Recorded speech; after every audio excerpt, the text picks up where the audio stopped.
Hello YouTubers. Well, I'm up here at the turkey location. I've got one turkey left to get, and then I'll be tagged out for 2023 spring gobbler season. And of course I got up here later than I wanted to. Just about always happens. It is Saturday, May 13th, day before Mother's Day, so you know there's no hunting tomorrow.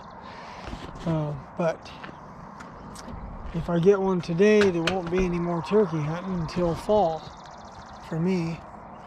So that's always the sad part of it when it's over, you know.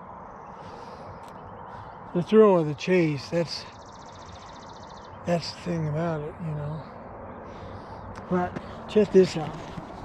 I put a gun rack on my bicycle right here. Can carry guns or archery equipment. And today is a special hunt because I'm going to do archery.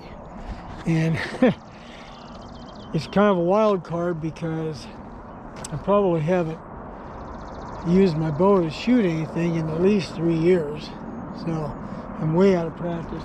I shoot instinctively, so I'm good to maybe 25, 30 yards for the most part. I've taken longer shots and been pretty close, but it's going to be interesting. And it's an old bow. It's an old PSE. And old PSE, I'm not sure what the make is. Who knows? But, you know, the let-off's more like 50% or something. So, I mean, it's kind of an antiquated bow, but anyone who's looked at the price of new bows, well, it should be reason enough why I haven't bought one. I don't have, other than my handgun for protection, I do not have any firearms on me at all. So I got to do it with a bow or not at all. So it's going to be a challenge, but we'll see how it goes. Okay, this is super fresh. I mean, it's really fresh. Just a little while ago. So there's definitely predators about.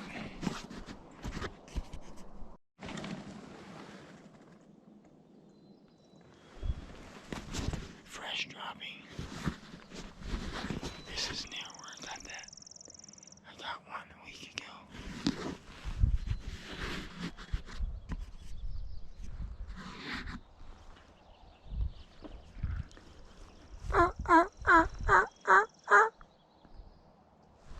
There's nothing real close, but it's been here quite recently.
Okay, well, there's probably around here. Right over there. Looks like, oh, there's more. There's group of them hanging out here earlier. It was today. I mean, they're fresh droppings, but I don't know when. And I call and I don't get an answer, so who knows how far away they could actually be. Here's 3, 4. There's 4 of them right there. They all look like hens,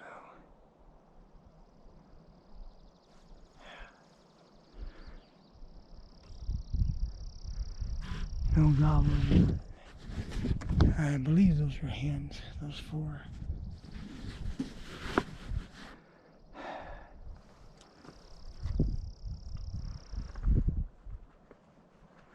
Don't know for sure though. That last one may have been something bigger. Don't know.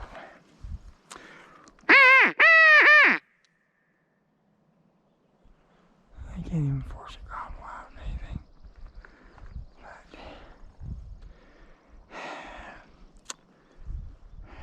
Those are probably just hens that have nests nearby.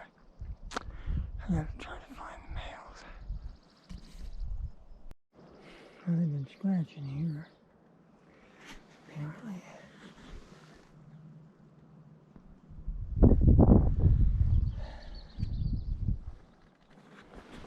I found some fresh drops coming up this road.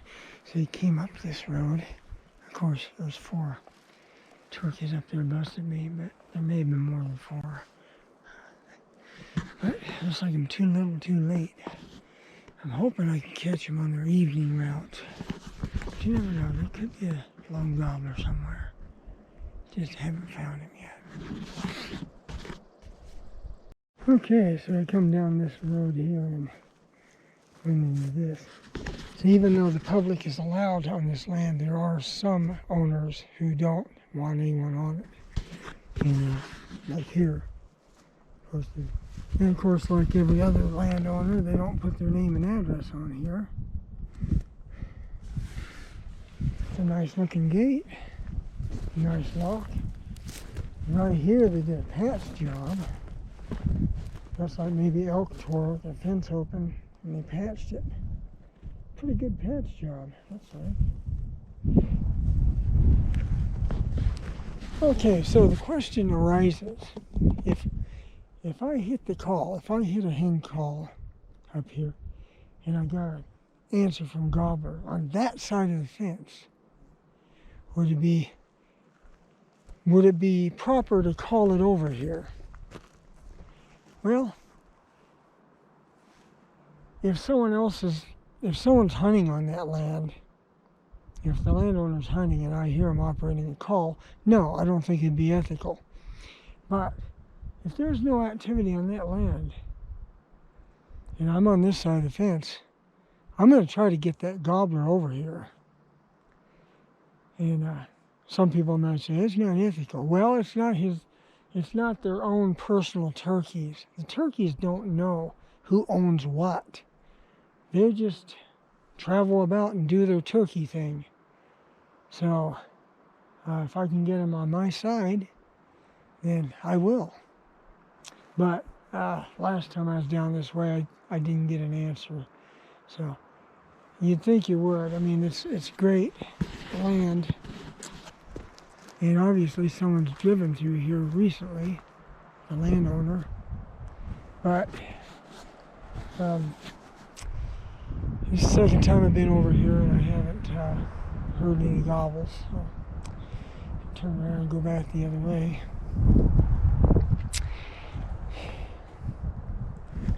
It's been a kind of a rough day. Last weekend I was over here and I could find gobblers, no problem. Well, today I found their droppings, and I found one male gobbler feather.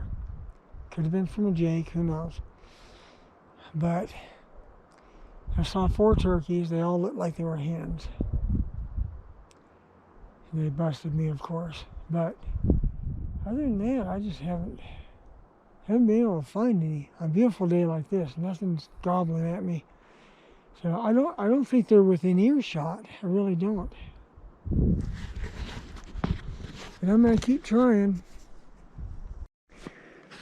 I'll tell you what, if I could afford it and some land up here was available, I would buy it. This would be a great place to own land. And turkey, deer, elk,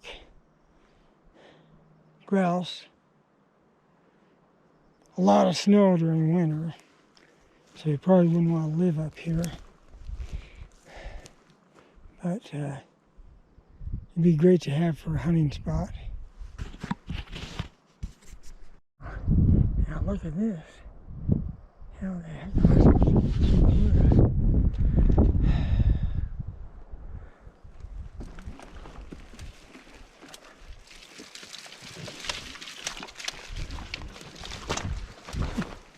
Yeah, come on, swamp. In September, this won't be like this at all. It'll be all dried up. Oh, that's almost big enough to put fish in.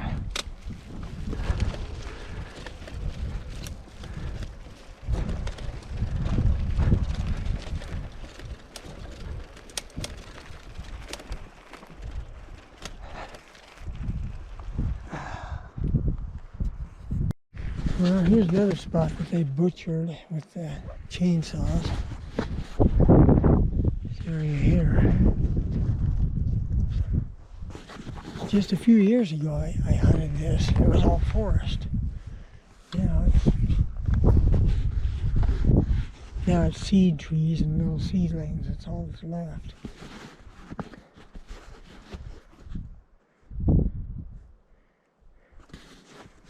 Kind of depressing to me.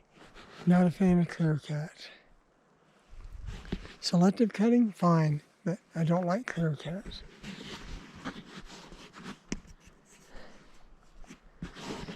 It's probably why the turkeys aren't hanging out back here like they were last year. 2022, they were back here a lot. And now all of a sudden they're not.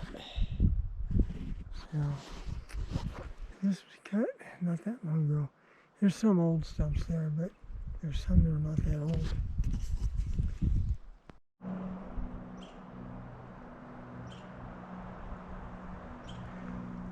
Well, I may go back to the shotgun.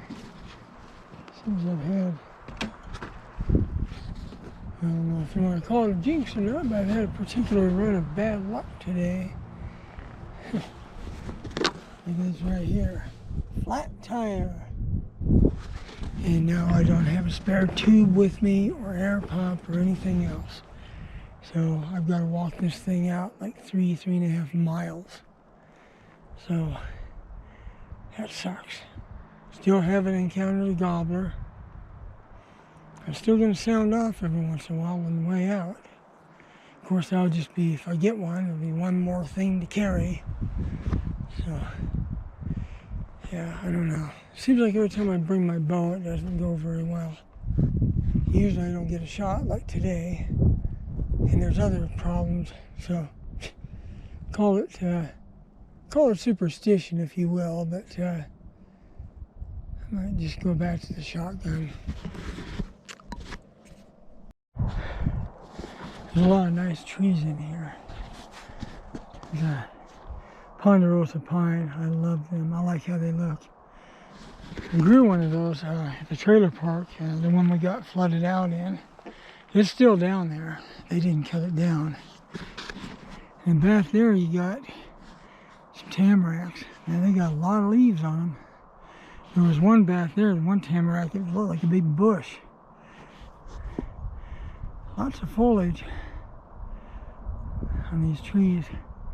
So that's the one advantage to a clear cut, when you leave enough seed trees to where you have little ones come up. They're far enough spaced apart that each tree will grow substantially. It won't be shadowed by other trees. But I'm still not a fan of clear cuts, nonetheless. But that is one of the advantages of them. Plus it gives a little open area to wildlife. They do like some open areas. But at some point, I think we need to quit causing more open areas. There's a dead tree way back there. I hate seeing that. They play a pivotal role in nature, but I just don't like seeing them. I like them to be alive and to look healthy. When I go on a turkey hunt, I notice other things. I don't just come out just to blast turkeys. I notice the trees, the ambient sound level, the clouds, all kinds of stuff. The whole experience. And if you don't notice all that stuff, you're kind of missing out.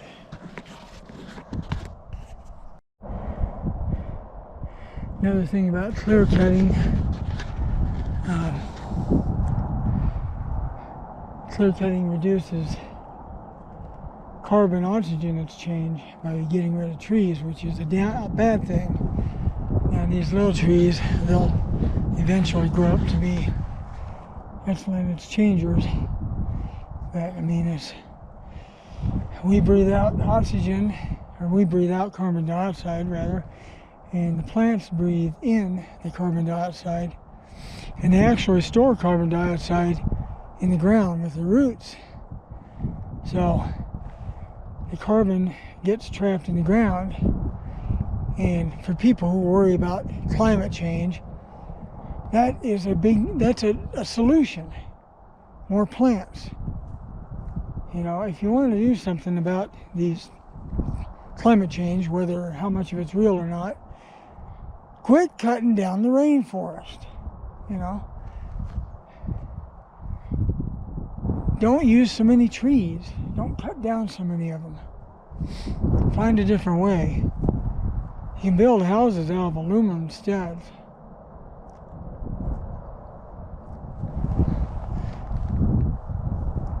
And when they grow cereal crops like wheat and barley and stuff like that, the tilling is a mistake. When they till it, all that carbon dioxide that's stored in the ground gets released into the air. There's ways to plant without tilling. They have machines to do it. And you can be just as successful, if not more. Plus, you don't release all that carbon dioxide into the air. And we can't breathe carbon dioxide. It's not good for us.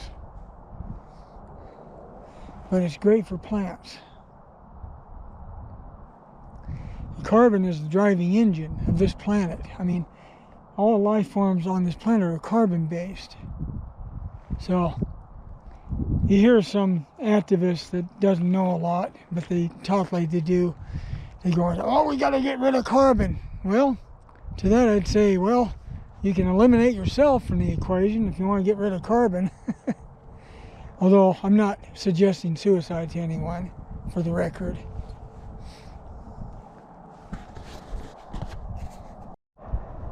Another way to reduce carbon dioxide in the planet is quit having so many babies. The world population is up there pretty high now. And I think there's a point where we need to curb that. You know, it could be a problem. It could be a problem. Of course, the big problem now with food to support the people is mostly politics. But there will come a point where it may be a problem. We get too many people.